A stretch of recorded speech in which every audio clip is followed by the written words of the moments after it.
يا أيها الذين آمنوا إن جاءكم فاسق بنبأ فتبينوا أن تصيبوا قوما بجهالة فتصبحوا على ما فعلتم نادمين. بسم الله والصلاة والسلام على رسول الله ما بعد. وإن كانت المخالفة بزيادة راو في أثناء الإسناد ومن لم يزدها أتقن ممن زادها فهذا هو المزيد في متصل الأسانيد. پہلے بات ہو رہی تھی جو پہلے سبق گزرا ہے، راوی کسی دوسری راوی کی مخالفت کرے، وہ مخالفت مقلوب کی صورت میں ہو، وہ مخالفت ارسال اتصال کی صورت میں ہو، اور اس مخالفت کا ہی ایک اسلوب یہ بھی ہے کہ سند کے درمیان فی اثناء الاسناد سند کے درمیان کسی راوی کا اضافہ ہو، ایک سند میں راوی کا اضافہ ہو اور دوسری سند میں اس راوی کا اضافہ نہ ہو۔ اب دونوں احتمال ہیں کہ یہ اضافہ صحیح ہے یا بغیر اضافے کے صحیح ہے۔ اگر اضافہ صحیح ہے تو وہ روایت یا وہ سند جو بغیر اضافے کے ہے وہ گویا کہ منقطع، اگر اضافہ صحیح مان لیا جائے، اور اگر جس میں اضافہ نہیں ہے وہ متصل ہے، ثابت ہو جائے کہ وہ متصل ہے، تو پھر یہ اضافہ جو ہے یہ راوی کا وہم ہے، پھر یہ راوی کا کی خطا ہے وہم۔ اب اس میں ایک صورت اور بھی ہے، وہ صورت یہ ہے کہ جو اضافہ کر رہا ہے راوی وہ متقن ہے، اس کی توثیق میں کوئی حرف گیری نہیں ہے، اور جو اضافہ نہیں کر رہا وہ بھی متقن ہے، دونوں ہی ثقہ ہیں۔ تو اب ان دونوں کے اعتبار سے فیصلہ کیا ہوگا؟ فرماتے ہیں وَمَن لَّمْ يَزِدْهَا أَتْقَنُ مِمَّنْ زَادَهَا، کہ جو راوی کا اضافہ نہیں کرتا وہ زیادہ ثقہ ہے اس سے جو راوی کا اضافہ کر رہا ہے، جو زیادتی کر رہا ہے، اضافہ کر رہا ہے۔ فَهَذَا هُوَ الْمَزِيدُ فِي مُتَّصِلِ الْأَسَانِيدِ، تو کہتے ہیں کہ یہ اضافہ جو ہے یہ مثال ہے مزید کی فی متصل اسانید۔ کیا مطلب؟ کہ جس میں اضافہ نہیں ہے سند اس کی بھی متصل ہے، جس میں اضافہ نہیں ہے سند اس کی بھی کیا ہے؟ متصل ہے، اس میں انقطاع نہیں ہے، جو انقطاع کا شائبہ ہے وہ نہیں ہے۔ اور جس میں اضافہ ہے وہ اضافہ بھی صحیح ہے، گویا کہ راوی نے یہ روایت ایک واسطے سے بھی سنی ہے اور بغیر واسطے کے بھی سنی، اور اسی کو کہتے ہیں المزید فی متصل اسانید۔ لیکن اس میں ایک شرط ہے، بے ہنگم نہیں کہ جہاں بھی یہ صورت نظر آ جائے تو ہم آنکھیں بند کر کے المزید فی متصل اسانید کہہ دیں، نہیں، بلکہ اس کے لیے بھی ایک ضابطہ اور قاعدہ ہے۔ وہ ضابطہ اور قاعدہ کیا ہے؟ بیان کرتے ہیں وَشَرْطُهُ أَن يَقَعَ التَّصْرِيحُ بِالسِّمَاعِ فِي مَوْضِعِ الزِّيَادَةِ وَإِلَّا فَمَتَىٰ كَانَ مُعَنَّنًا مَثَلًا تَرَجَّحَتْ الزِّيَادَةُ، شرط یہ ہے کہ سماع کی تصریح واقع ہو فی موضع الزیادہ، اس مقام پر جہاں اضافہ واقع ہوا ہے، یعنی جو درمیان میں راوی جس میں اضافہ ہے، اب اس کے مد مقابل جس میں اضافہ نہیں ہے اس میں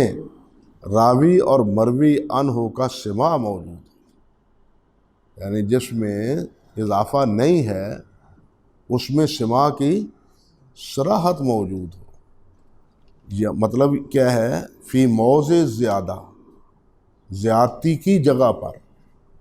کیا مطلب؟ کہ جہاں زیادہ راوی ہے ایک، اور جس سند میں راوی زیادہ نہیں ہے، موضع تو وہی ہے نا، جگہ تو وہی ہے نا جہاں اضافہ ہوا ہے، اب جس میں نہیں ہے وہاں سماع ضروری ہے، کیونکہ واسطے کی وجہ سے تو یہ ایہام پیدا ہوتا ہے کہ کہیں یہ انقطاع نہ ہو،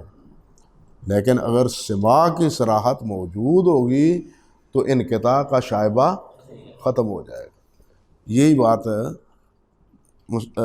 شیخ صاحب حافظ صاحب رحمۃ اللہ علیہ فرما دے رہے ہیں۔ وَشَرْطُهُ أَن يَقَعَ التَّصْرِيحُ بِالسِّمَاعِ فِي موضع زیادہ، کہ شرط اس کی یہ ہے کہ واقع ہو سماع کی تصریح زیادتی کی جگہ پر، وَإِلَّا اگر یہ نہیں تو پھر یہ مزید فی متصل اسانید بھی نہیں۔ فَمَتَىٰ كَانَ مُعَنَّنًا مَثَلًا ترجحت الزیادہ، پھر کیا ہے، اگر وہ روایت ہے معنن، یعنی جہاں اضافہ نہیں ہے، وہ سماع کی صراحت کی بجائے وہ روایت کیا ہے، عن سے ہے، تو پھر کیا ہے، ترجحت الزیادہ، وہ جو جس میں اضافہ ہے نا راوی سند میں، اس کو راجح قرار دیا جائے گا، پھر وہ مزید فی متصل اسانید کے قبیل سے نہیں ہوگی۔ بات سمجھ گئے یا نہیں سمجھے؟ روایت ہے، شعبہ روایت کرتے ہیں علقمہ سے، علقمہ بن مرثد قال سمعت سعد بن عبیدہ یحدث عن ابی عبد الرحمن السلمی عن عثمان خیرکم من تعلم القرآن وعلمہ، ایک سند یہ ہے اس معروف روایت کی۔ لیکن شعبہ کے علاوہ سفیان ثوری روایت کرتے ہیں، رواہ ثوری عن علقمہ عن ابی عبد الرحمن، درمیان میں سعد بن عبیدہ کا واسطہ نہیں ہے، عن علقمہ عن ابی عبد الرحمن، اور رواہم البخاری و حدیث و شعبہ من المزید، اور ان دونوں کو بخاری نے روایت کی ہے، واسطے کی روایت کو بھی اور بغیر واسطے کی روایت کو، دونوں کو مطلب۔ تو یہ مثال ہے مزید فی متصل الاسانید۔ اللہ اکبر۔ اور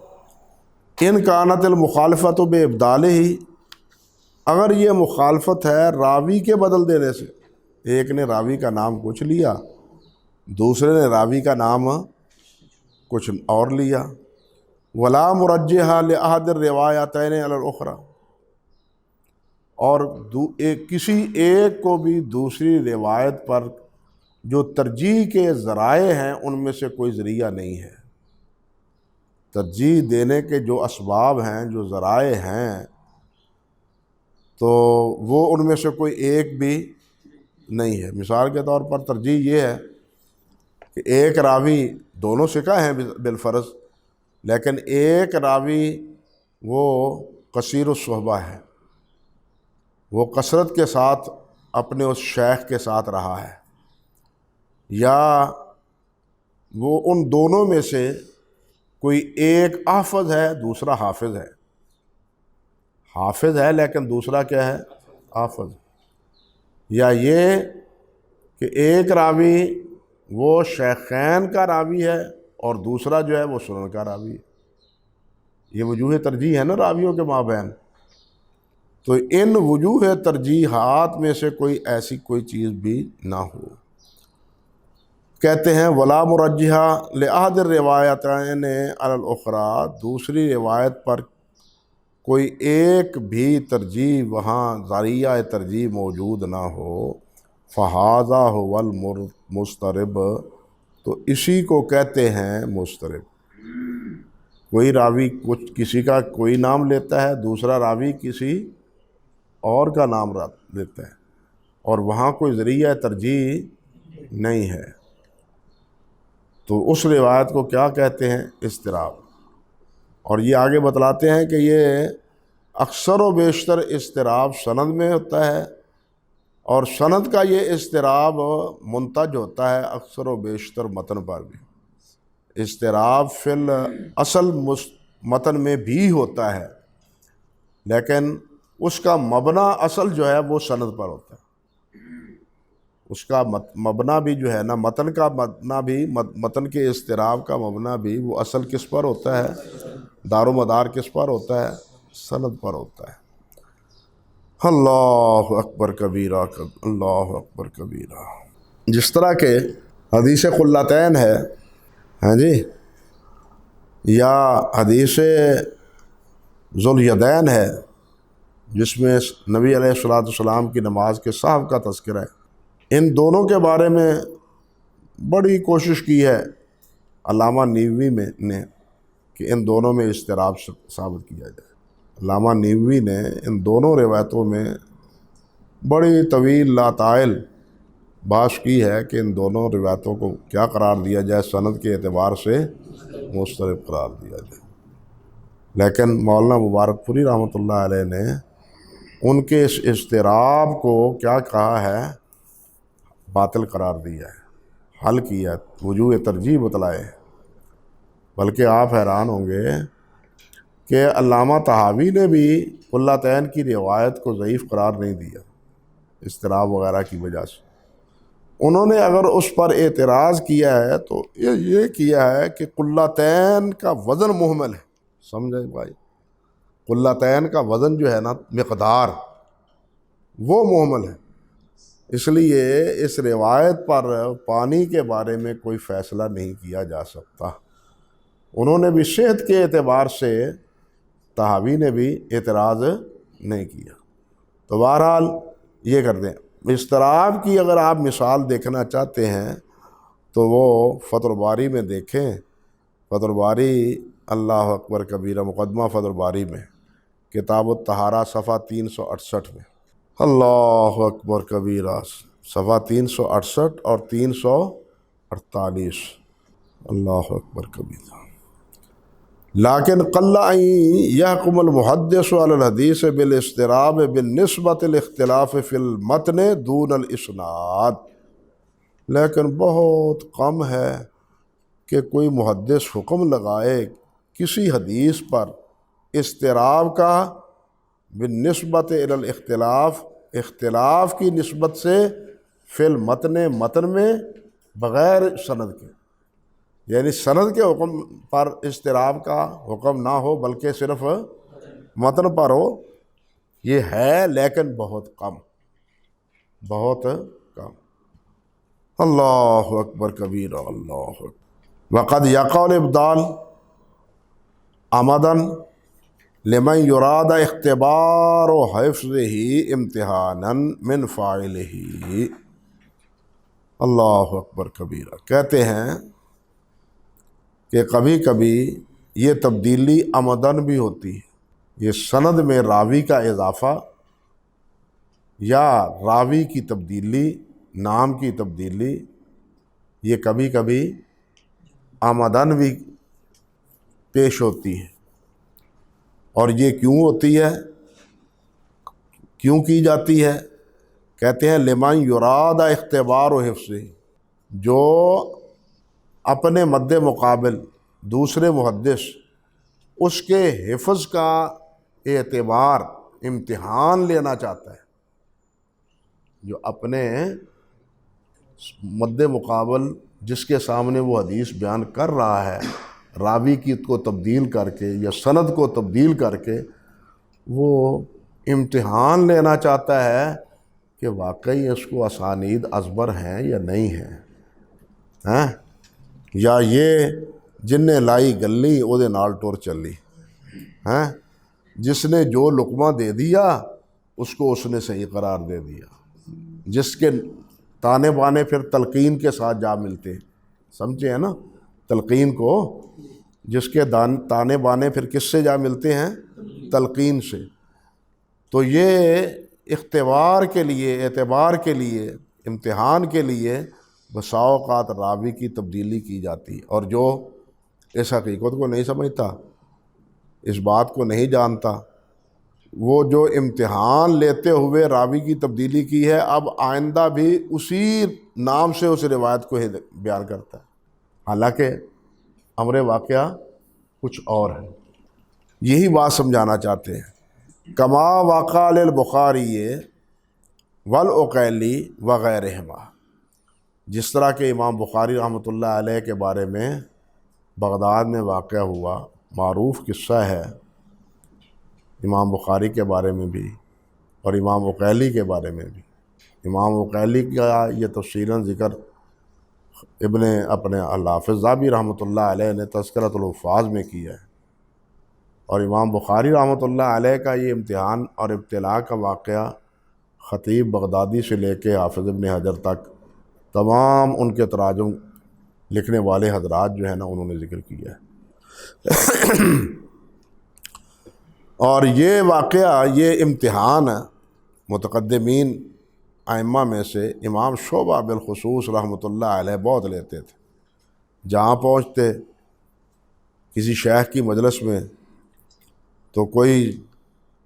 امتحان کے لیے اوٹ پٹانگ سند ذکر کر دیتے، تو امام شعبہ رحمۃ اللہ علیہ کو پتہ چل جاتا کہ یہ حضرت صاحب حفظ و ضبط کے کتنے ملکہ میں ہیں۔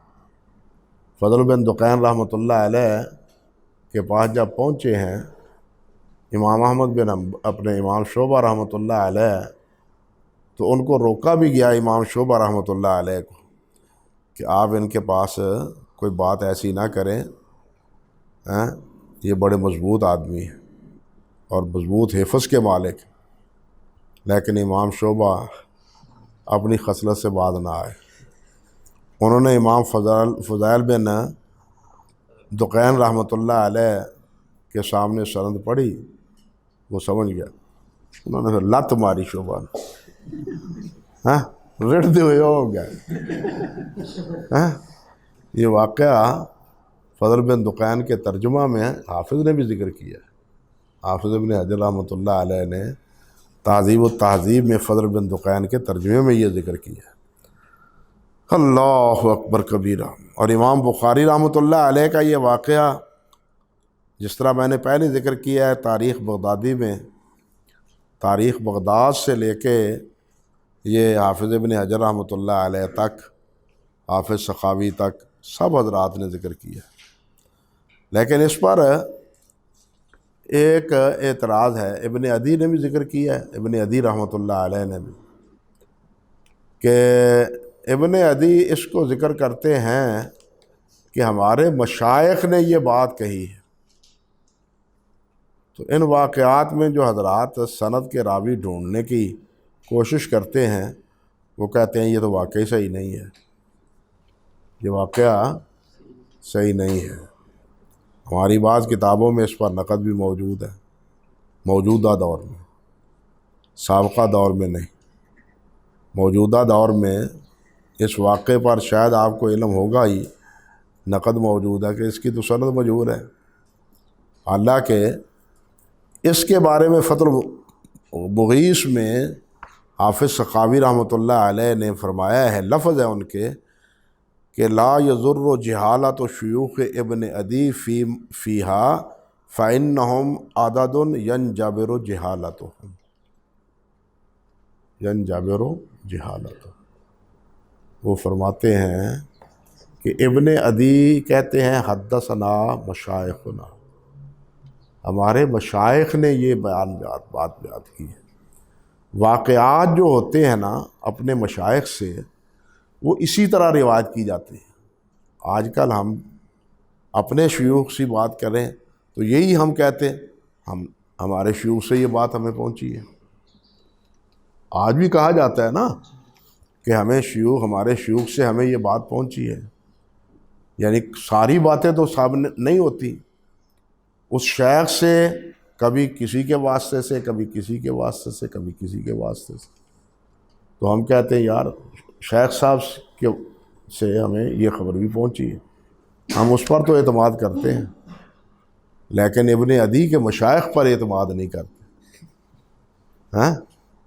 ابن عدی رحمۃ اللہ علیہ کے مشائخ پر، اسی لیے حافظ سخاوی رحمۃ اللہ علیہ نے کہا ہے کہ تعداد عدد جو مشائخ نہ کہا ہے، اس سے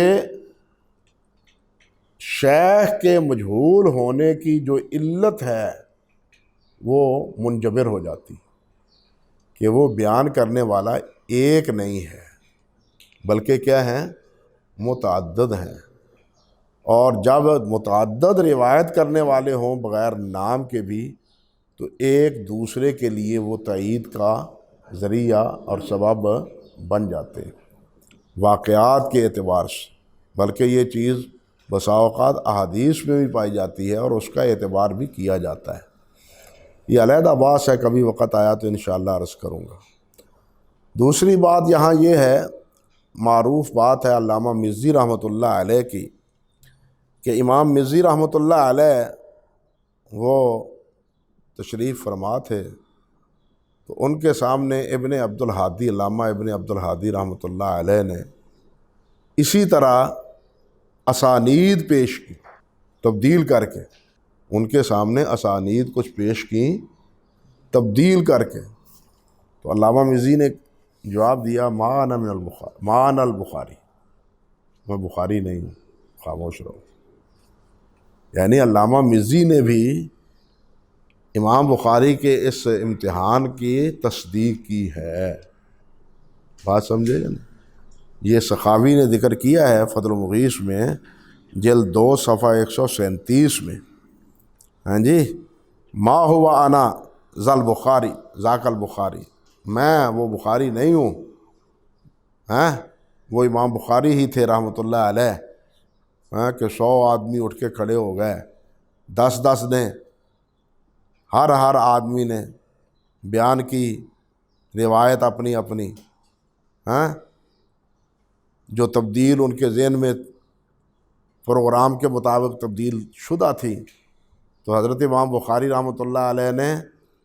سب کی روایات سن کے پہلے تو یہی کہتے رہے لا عارف ہو لا عارف ہو لا عارف ہو، جب 10 کے 10 فارغ ہو گئے تو امام صاحب فرمانے لگے اما الاول، وہ جو پہلا تھا اس نے یہ سند پڑھی تھی، اس کی یہ سند نہیں ہے بلکہ اس کی یہ سند، اس نے دوسری روایت یہ پڑھی تھی، اس کی سند یہ بیان کی تھی، اس کی یہ سند نہیں ہے، اس کی یہ سند۔ آپ کو بہت سی مثالیں مل جائیں گی کتاب المجروحین کے مقدمے میں، ایک فصل میں انہوں نے ذکر کی ہے